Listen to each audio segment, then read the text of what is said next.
All right. Hi everybody. I just wanted to also incorporate a video for this month's top 10 movements that will help aid digestion, just in case it's a little bit more accessible for you to follow along with visual and audio together. So first, and I'm going to go through them as they will be portrayed on the post in the article on the newsletter. So first we'll take our seated twist. So seated twist, you can come into a comfortable, cross-legged seat, crisscross applesauce. I'll take a moment and lift my arms up overhead, try to root down through my bottom, and then twisting off towards one direction. So right now I'll twist to the right, bringing my right fingertips behind my left hip, and then letting my left hand rest gently on the top of my right knee. So as I do this, I'm working to keep my hips rooted, my shoulders unshrugged, and my spine relatively lengthened. And holding this for about 3 to 5 breaths is great. And then we'll come back and find that on the second side. So seated twist, second side. Anytime you're gonna do something on one side, we always have to make sure we do it on the second side. So the second side, twisting to the left fingertips behind you, and letting the right hand gently rest on the top of the left knee or thigh, maybe turning the head back behind you as well. Breathing. And again, you can do these sort of at your own pace. This video is more or less instructional. I'm not necessarily going to hold it to the length that I describe. And then coming back out of the seated twist, so the next pose on the list of those top 10 poses to help aid digestion is a twisted root. So this is something you're going to do lying down on your back. So if you lie down on your back with your knees bent, arms open out to the sides in the shape of a T, start by crossing your right knee over your left knee, thigh over thigh. And then what I like to do here is pick the hips up a little bit, shift them a little to the right, and then let both legs fall to the left. So this crossed position of the legs might feel intense, and if that does, what you could always do is just stack the knees. So the twisted root is just going to give you a little bit more of a compressed situation in your spine. And then again, holding that for about 3 to 5 breaths, you'll come back to center, uncross the legs so the left goes over the right. Little lift of the hips, slide the hips over to the left, and then both legs fall over to your right. Taking a few breaths, again, side to side. So that's the twisted root. To come out of it, just come back to center, uncross the legs, and then moving to the next pose, which is a twisted low lunge. So getting into that, I would recommend starting on your hands and your knees. And again, here we'll step that right foot forward between your hands. Keep the left hand planted so your left hand is in line with the arch of the right foot. My back knee and thigh are kind of on the diagonal, so I shifted my weight forward a little bit so my front knee is over my front ankle. And then I'm going to twist my right arm to the sky. Looking up towards that top thumb if that feels okay. And then releasing out of that. To get to the other side, I frame my front foot, slide the knee back, and then stepping the other foot forward. And you can always use your hand to help you get that foot forward. So adjusting as you get there, make sure that each leg has its own lane. And then planting that right hand in line with the left foot, finding that twisting lunge as you reach your left arm up to the sky.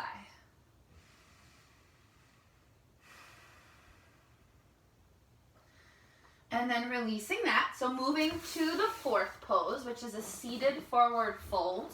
So sitting on the bottom, legs extended out in front of you, knowing that this could be modified or supportive for hamstrings, tight hamstrings and hips by placing a folded up blanket underneath you. But if you can allow your legs to be straightish, that's eventually the goal, but do what you need to do. The seated forward fold is simply just rounding the upper body over the lower body. And in this shape, we want to make sure that we're not too kind of far back behind the seat. So in the event that you've got some tight hamstrings or hips, A bend of the knees might help you fold your waist a little closer to your thigh, and then placing like a blanket or a pillow underneath the knees will let it be a little bit more restful. And then the arms can just hang and drape. It is not necessary for your head to come to your legs, but as it feels okay, you invite yourself to hold this shape again for 5 to 10 or so breaths. And then coming up, we'll move to the next pose, which is child's pose. So child's pose, coming back through the table position, knees can be wide, big toes touch, pressing your hips back to your heels, and then letting the upper body just surrender forward. So the forehead might rest or hover. This is one way to do this pose. Another way to do it for taking care of tight hips or knees would be to have your bottom a little bit more lifted. So if you set up from that table position, instead of sitting your bottom back, you're just going to keep your tail kind of reaching up in the air as you let your upper body reach out in front of you. Again, in this shape, you can stay for about 5 to 10 breaths.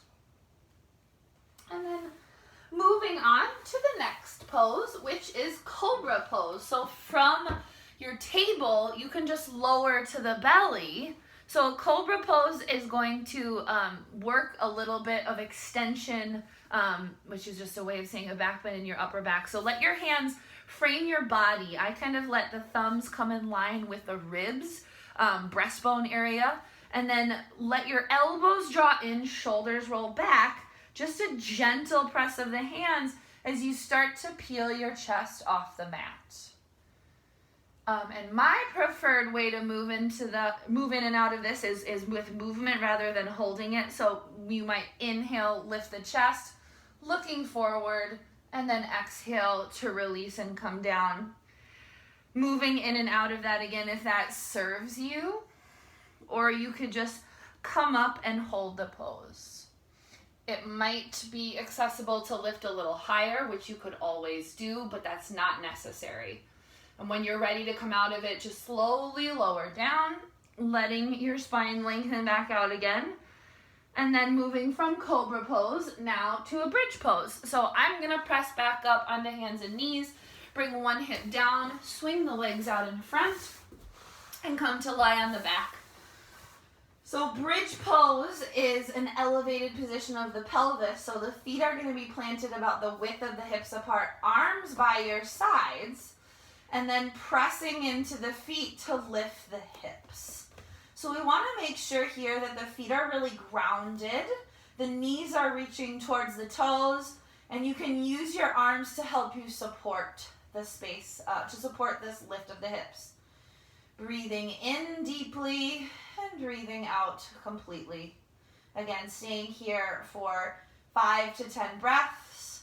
When you're ready to roll down, try to lower down slowly, letting the top of your spine release first, gradually allowing your tail to release last.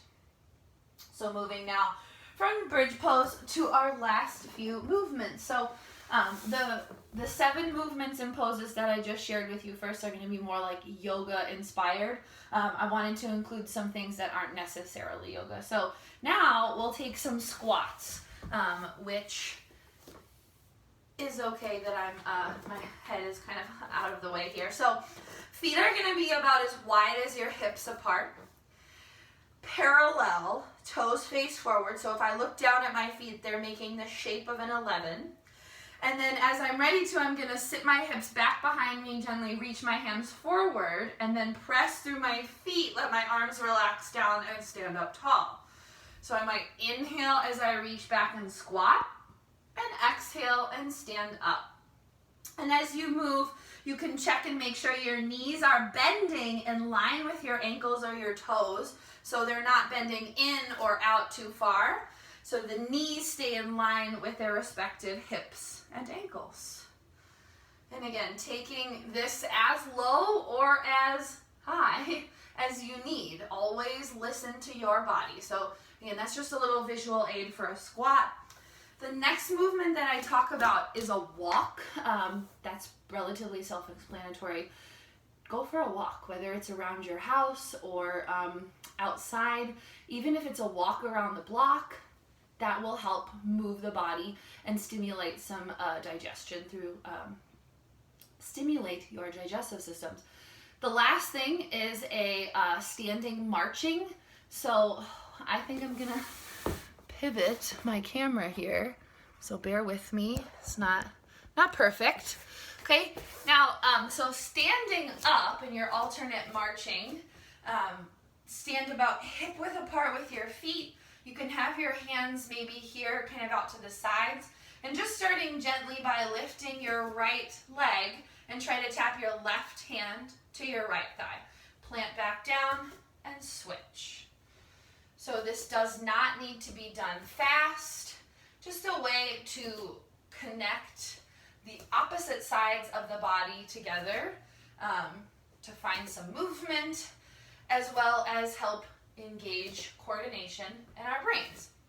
So this is a great thing to do. You can continue to do that, or you can make it a little more intense by trying to bring your elbow to your knee, opposite elbow to opposite knee, and again, doing that as slow or as fast as you need. And that is just a little tutorial of each of those exercises and or poses. So thank you for watching. If you have any questions, you can always reach out to me via email or on Yammer. So thank you so much. Take care.